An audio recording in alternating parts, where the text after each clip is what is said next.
Good evening and salutations, my Days of Our Lives fans.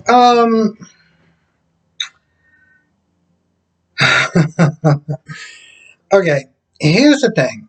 I haven't been watching the show as long as a lot of other people. So, Lonnie leaving, for the people who've been watching the show for a very long time, who's been watching the show since her and Eli has been on the show. I know that this is a very emotional. You're gonna miss the character a lot. You've been rocking with this character since day one, so I get it. It's something I like to call the compliment sandwich. Now, for me personally, I I don't know. Some of this stuff felt like it was just like taking forever. And the thing is, I knew that Eli was gonna leave the show also because I've read it maybe about a week or two ago, so I know he was leaving also. Um, the way that they set this thing up was that Lonnie was supposed to go to Statesville, but she got it's a lot of it's a lot of bad blood between her and Vivian, and even though that Vivian's in solitude, she still got connects, and they're just like it's just not a good idea for her to sit there and be in Statesville, knowing that Vivian can sit there and get to her at any point in time. So they were going to go way, way, way outstate. But, Eli was like, all right, let's sit there and try to find a better way. This way she won't be so far away from the kids. Now, where he's gonna move to, or where the place is gonna be moved to, is somewhere in the DC area where Eli has family there. He has his mom there and stuff like that. So, in order to make sure that she has more access to the twins, to be able to see the twins, they can sit there and visit and stuff, he's leaving. Um, and, that was a blow to, Julie, because Julie was already set on just saying goodbye to one person. She didn't plan on saying goodbye to both of them, including the twins. So, it was a little kind of sad or whatever watching her. I mean, here's the thing. She did try to put up a great front, but you can tell that her heart was breaking and they have this little dance or whatever, and it's nice. Um, Abe adopts her. I didn't think you can actually do that once you hit 21. I didn't think that, somebody could just sit there and adopt you no matter what age you are. I get that when you're little, but I didn't think that applied once you turn 21, but apparently it did. Or at least in the show. So Abe adopts her. Everyone gets to say their goodbyes. Um, a lot of people that's even towards the end, you had Chanel, you had Theo. They got a chance to sit there and say goodbye to them. Well, both of them, they got to sit there and see the twins one last time before everyone was, before the final goodbye.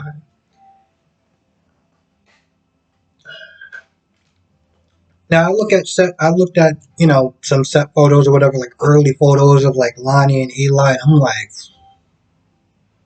talk about characters growing up on the show. Um, the last time I felt like that, and granted it's a little bit different because I'm looking at pictures as opposed to watching something, but Supernatural, watching not just these characters grow, but like literally watching the actors grow. Oh my God, they look so much more different in the later years than like the first season. In a lot of ways, you can sit there and look at Eli and Lonnie. They've been there for a while. Um,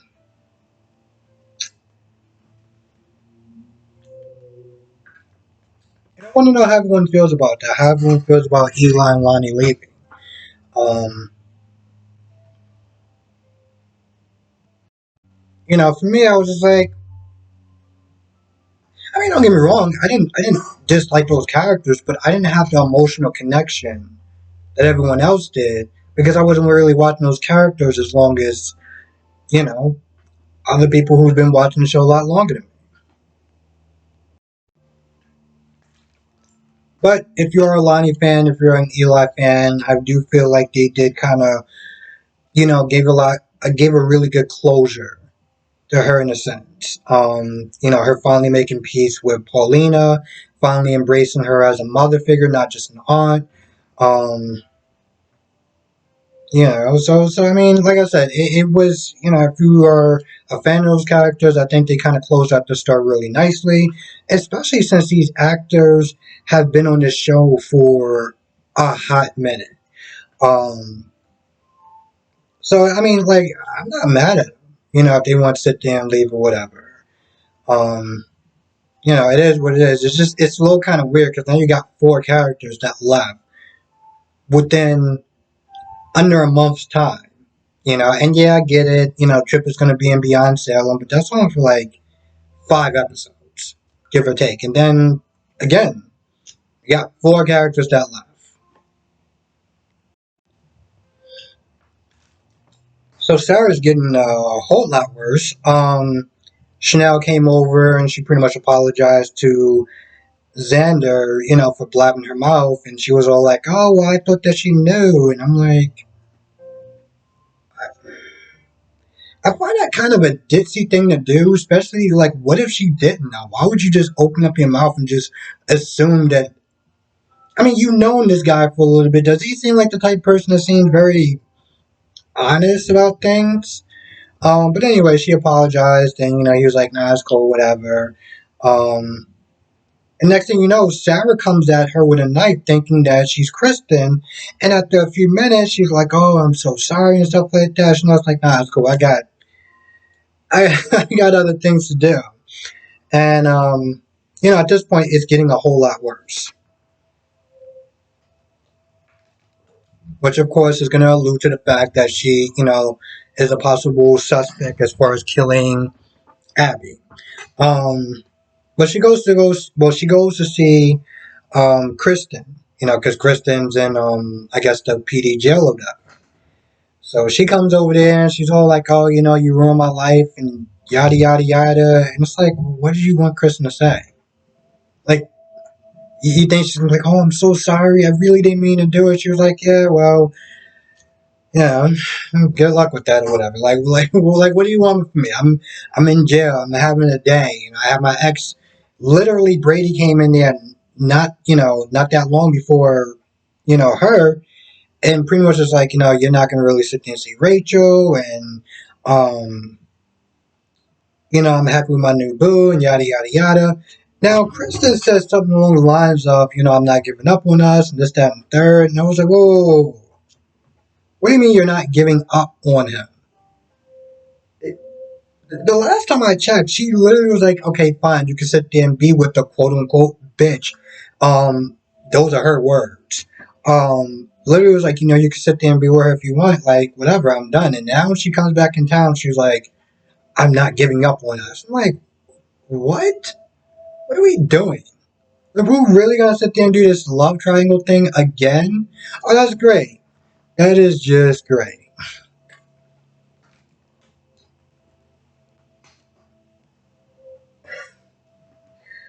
Now Brady came there for two reasons. One, to sit there and question her, to sit there and see, like, "Hey, did you set me up for Philip's murder or whatever?" And of course, Kristen was like, "Well, if Philip comes back, then that's going to be kind of a messy thing with you and your new girlfriend now." And also to give Kristen a Valentine's Day card from Rachel. So she gives her the card. I mean, he gives her the card, and he's all like, "Oh, you're not going to sit there and see her again." It's getting really hard for me to sit there and try to explain to a little girl about what kind of awful person you are and all the horrible things that you've done. So after that, he leaves, and that's when Sarah comes in. So at this point, it's like Kristen's like, "I'm already having a day. What, like, what do you want?" You know. She came in there. She said her piece. And I'm gonna be completely honest. I felt like was that like did it really do anything for you? Even Xander was like, "You shouldn't go there." I mean, granted, Sarah's like, "Well, she's in jail. She's behind bars. She can't do anything." But still, just even on a psychological level, it's like, why be?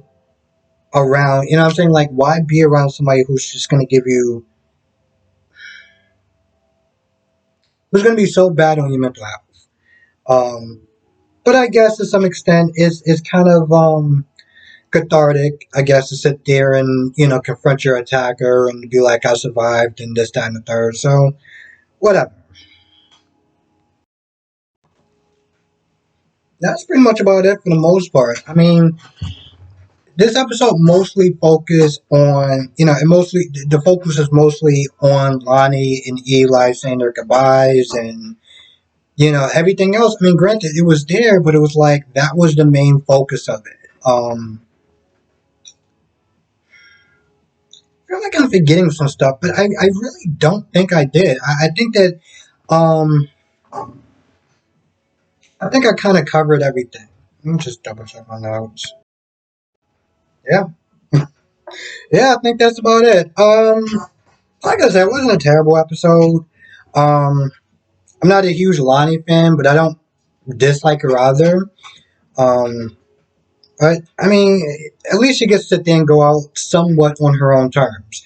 I mean, you know, a lot of people who was really questioning this whole, you know, why she sitting there turning herself in and stuff like that, and why she was going so hard when she could have easily, you know, they could have easily made it. One second. They could have easily made it where it was a self defense case, but you know, they kept pushing the whole, you know, she got to confess and this, that, and the third, and it was really because the actress was leaving the show. Um, anyway, with that being said, I'm going to go. I want to thank you for watching. Be safe. Let me know your thoughts on the comment section below. Have a great, safe, amazing weekend, and I'll see you in the next video.